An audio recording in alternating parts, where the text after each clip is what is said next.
আসসালামু আলাইকুম প্রিয় এনটিআরসি ক্যান্ডিডেটস। এনটিআরসি ফিজিক্স প্রিপারেশনের নতুন একটি ভিডিওতে আপনাদেরকে স্বাগতম। চন্দ্রশেখর সীমা বা চন্দ্রশেখরস লিমিট অনুযায়ী একটি শ্বেত ব্রাহ্মণের নক্ষত্রের সর্বোচ্চ ভর কত হতে পারে, বা এটাকে আমরা বলি হোয়াইট ডর্ফ এর নক্ষত্রের ভর সর্বোচ্চ হতে পারে হচ্ছে সূর্যের ভরের 1.44 গুণ। সো চন্দ্রশেখর সীমা অনুযায়ী আমি আবারও বলতেছি, শ্বেত ব্রাহ্মণ নক্ষত্রের সর্বোচ্চ ভর হইতে পারে 1.44 গুণ সূর্যের ভরের। আমাদের এই ভিডিওগুলো করার উদ্দেশ্য হচ্ছে এনটিআরসি ফিজিক্স পরীক্ষা যেন প্রিপারেশন আপনি স্কুল লেভেল হোক কলেজ লেভেল হোক যাতে ঠিকঠাক মতো নিতে পারেন ইনশাল্লাহ।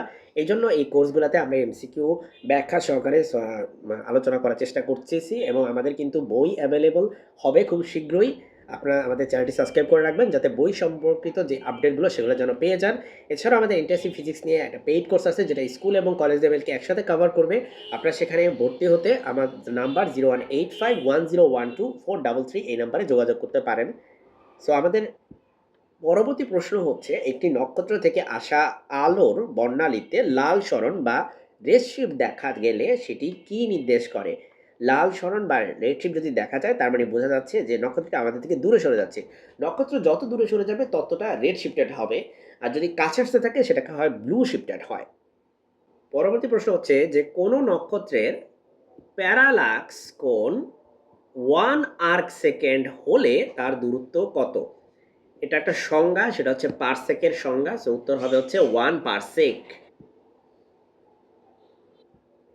হাবলস ল কি নির্দেশ করে? হাবলস ল নির্দেশ করে মহাবিশ্বের সম্প্রসারণ বা প্রসারণ যেটাই বলেন, এটা হচ্ছে হাবলের ল থেকে হচ্ছে আপনি বের করতে পারবেন। হাবলের কনস্ট্যান্ট থেকে বের করতে পারবেন, সরি, বাট হাবল ল হচ্ছে মহাবিশ্বের সম্প্রসারণ তত্ত্ব নিয়ে আলোচনা করে, যে মহাবিশ্বের সাবস্টেন্সগুলো একজন থেকে একজন কন্টিনিউয়াসলি হচ্ছে দূরে চলে যাচ্ছে।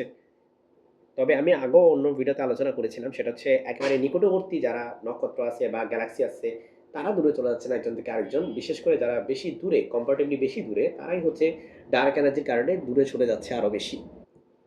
অ্যাবসোলুট ম্যাগনিটিউড কি নির্দেশ করে? অ্যাবসোলুট ম্যাগনিটিউড নির্দেশ করে হচ্ছে বাস্তব উজ্জ্বলতা। তো এই কোশ্চেনে শুধুমাত্র এই দুইটার সাথে কনফিউশন হইতে পারে, আর এগুলো তো কনফিউশন হওয়ার কোনো কারণ নাই। সো এটা জেনে রাখলেন আর কি। এরপরের প্রশ্ন হচ্ছে পালসার কি? অনেকে এটা দেখে মনে করবেন যে এটা তো বাইকের নাম, বাট পালসার এখানে বোঝাচ্ছে দ্রুত ঘূর্ণনশীল নিউট্রন স্টার, এটাকে বলে পালসার। কোন বিকিরণটি বিগ ব্যাং এর প্রমাণ? বিগ ব্যাং এর প্রমাণ হচ্ছে আপনার এই চারটা অপশনের মধ্যে কসমিক মাইক্রোওয়েভ ব্যাকগ্রাউন্ড, এটা হচ্ছে বিগ ব্যাং যে হইছে সেটার প্রমাণ। এই ব্যাকগ্রাউন্ড যে রেডিয়েশনটা, এটা বিগ ব্যাং এর সময় রিলিজ হয়েছিল, যেটার অস্তিত্ব এখনো কিন্তু অ্যাভেইলেবল পুরো মহাবিশ্ব জুড়ে। এরপরে হচ্ছে গ্র্যাভিটেশনাল লেন্সিং ঘটে কারণ এগুলা হবে না, সেটা হচ্ছে ভর হচ্ছে স্পেস টাইমকে বাঁকায়।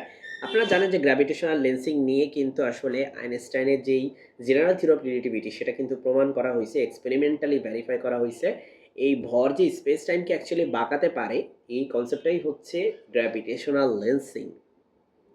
কারণ ভর যদি স্পেস টাইমকে বাঁকায় তখন, আচ্ছা এটা আমি একটু ব্যাখ্যা করি। লেটস সে এটা আমাদের সূর্য, এবং সূর্যের পিছনে অনেক নক্ষত্র আছে ছোট বড় বিভিন্ন সাইজের। তাদের কাছ থেকে যে আলোটা আসে সেটা আমরা কিভাবে দেখতে পাই? কারণ সূর্যের কাছে যেই, যেহেতু সূর্য খুবই হেভি অবজেক্ট, এটা হচ্ছে স্পেস টাইমকে এখানে হচ্ছে বক্র করে, সেজন্য এই লাইট সে হচ্ছে এরকম করে বেঁকে যায়, লাইট নিজেও বেঁকে যায়, সেজন্যই এই আলোটা আমাদের চোখে এসে ধরা পড়ে। এখন হাবল কনস্ট্যান্টের একক কোনটি? হাবল কনস্ট্যান্টের একক হচ্ছে kilometre per second per Megha parsec. এই প্রশ্নটাও কিন্তু হাবল কনস্ট্যান্ট নিয়েই, যে কোনো একটা গ্যালাক্সি যদি 1000 কিলোমিটার পার সেকেন্ড বেগে দূরে সরে যাচ্ছে, এবং হাবল কনস্ট্যান্টের মান এটা তো আমাদের মুখস্থ রাখতেই হবে, বাট দিয়ে দিতে পারে ওনারা, যেমন এখানে দিয়ে দিছে এটা দূরত্ব কত, তার মানে গ্যালাক্সিটা থেকে এখন বর্তমানে আমাদের দূরত্ব কত।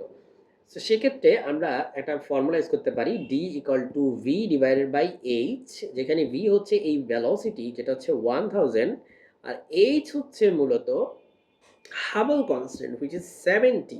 উপরে আছে কিলোমিটার পার সেকেন্ড, আর হাবল কনস্ট্যান্ট হচ্ছে kilometre per second per mega per sec, এই যে কিলোমিটার পার সেকেন্ড কাটা এই পার মেঘা পার সেকটা উপরে চলে যাবে, হইলে উপরে চলে গেলে এটা যাবে মেঘা পার সেক, এরকম হয়ে যাবে। এখন আপনি 1000কে 70 দিয়ে ভাগ করলে এটা কত হয়, এটা হিসাব করতে হবে আর কি একটু। আম, আপনার 100কে 7 দিয়ে ভাগ করতে হবে, তাই না? এখানে 100কে 7 দিয়ে, আচ্ছা আমি পুরোটা রিমুভ করে আবার একটু করি।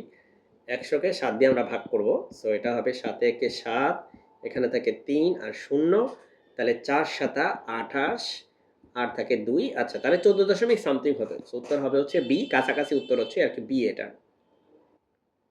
হোয়াইট ডwarfের ভর যদি চন্দ্রশেখর লিমিট ছাড়িয়ে যায় তাহলে সেটি কি হবে?